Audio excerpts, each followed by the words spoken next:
What is happening, everyone? It is your boy Brad here. Welcome on to the video, welcome on to the channel. And it is the day after the semi-final of the Europa League. And it ended Villarreal 2, Arsenal 1. What more do I need to say? Villarreal 2, Arsenal 1. I predicted that we would win 2-1. But we got absolutely humiliated. And I don't care whether we got the away goal or not. That performance was utterly disgusting and shambolic. I have never, ever seen us perform like that in a semi-final of a European competition for quite some time. That was disgusting. It was utterly embarrassing. It was utterly disgusting to sit there through that whole game. Literally. It could have been more than 2. It could have been 3 or 4, but Leno made some good saves to keep it at just the 2. And we did get the crucial away goal, but that's not going to paper over the fact that we were shit. It's as simple as that. It's not going to paper over the fact that we were all over the place from minute 1. The team just didn't look comfortable at all. Xhaka at left back is clearly not working, especially against Samuel Chukwueze, who is a beast. He can run like lightning. You put in a guy like Granit Xhaka at left back against him. Come on. Saka should have played left back for me. But again. And then you're experimenting with a false 9 in a semi-final of the Europa League, the most important game of your career. And you're experimenting with a false 9. What a joke. I mean, Mikel, I've backed him more than anyone. But the way things have slipped recently, and if we don't win next week, then I'm afraid it is goodbye Mikel. Because there's no way that is justifiable. The fact that we are losing, that we've lost ground in the running for a Europa League spot in the league, we're not going to get that now. League's dead. League's done, as far as I'm concerned. But the Europa League, obviously, is our last shot to get into Europe, and based on that performance, I'd say we've bottled it. We've absolutely bottled it, but like I say, we've got the crucial away goal to take into next week, but we need a confidence booster. And that confidence booster will hopefully come on Sunday against Newcastle, but Newcastle have been They have been resurrected with Joe Willock in the team. Joe Willock, that is one of our players. Stupid. Absolutely stupid. But onto the whole game was literally from minute 1 right till the end was shambolic. Even though most people have been saying that we were better in the second half. We were better in the second half, but we were just not clinical. No enthusiasm from any of the players nor the manager to get a second goal to equal the game. And Dani Ceballos, my God, he should have been off the pitch at half time.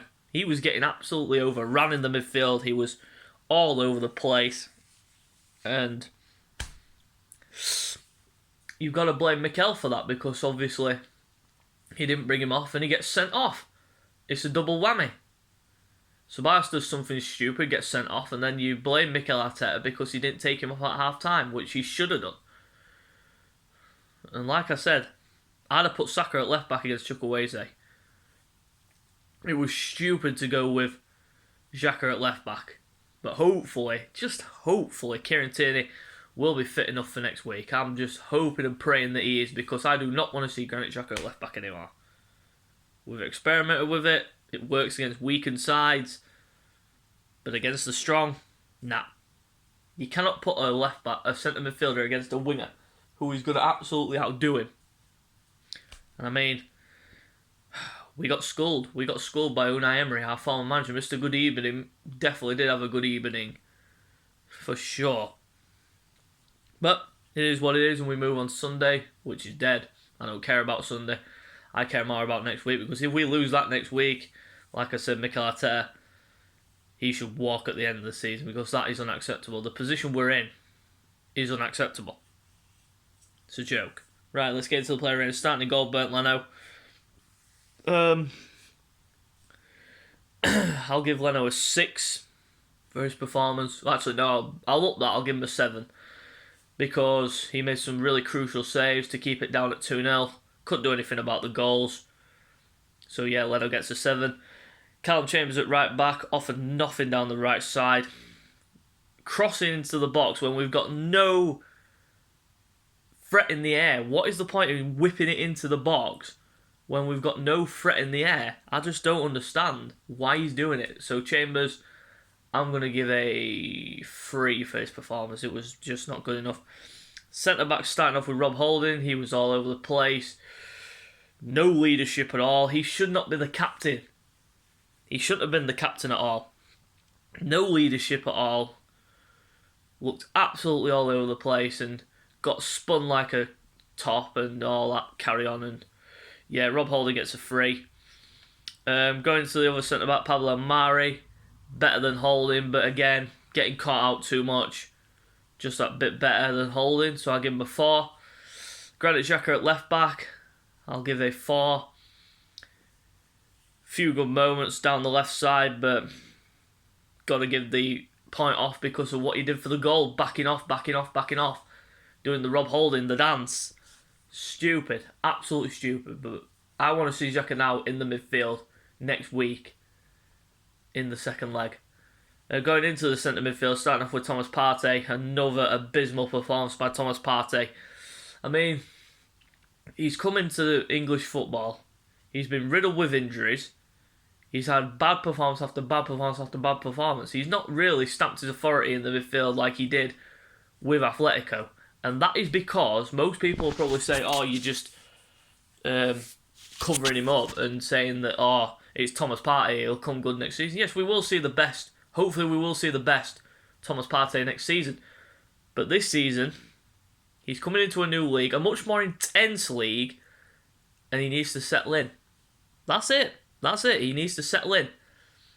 So Thomas Partey, he was all over the place. Midfield looked dead with him and Ceballos in there. Ceballos is just... can't wait to get on to him.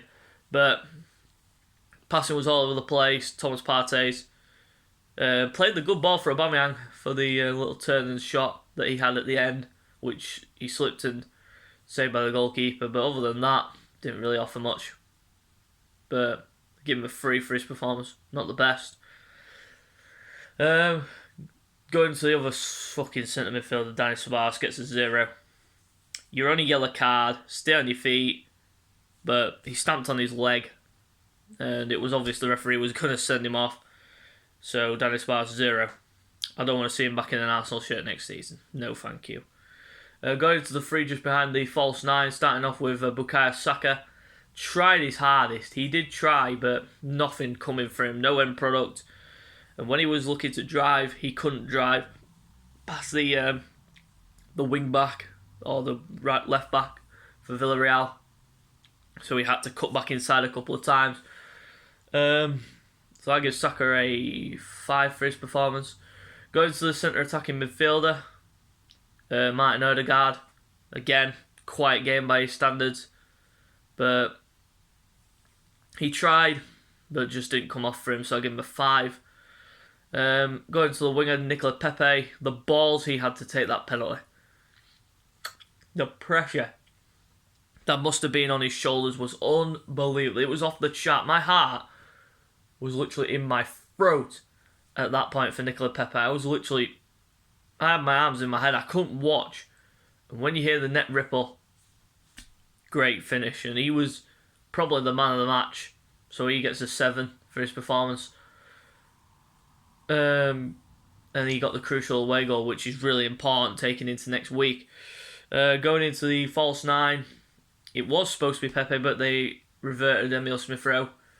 Him and Emile Smith-Rowe. Again, he tried his hardest. He will always give 100%, like Saka. But nothing was coming off for him. So I give Emile a 5. Subs, not enough time for any impact. Martinelli, Aubameyang, Willian and Elneny, what was the point of those two coming on Bush wigs? Just coming on just to sit there like bushes.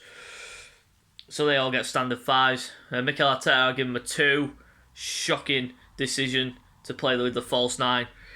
Mr. Arteta, you are not Pep Guardiola. Don't try experimenting like that again next week. If he was to experiment with it, he should have experimented with it on Sunday, not in an important game like last night. Stupid decision to play the false 9. So I give Mikel Arteta a 2. So that is the end of the video. If you like the video, you know what to do by now. Subscribe if you're new for more content, and I shall be back with another video tomorrow for the preview and predicted lineup for the game against Newcastle. So we'll see you later.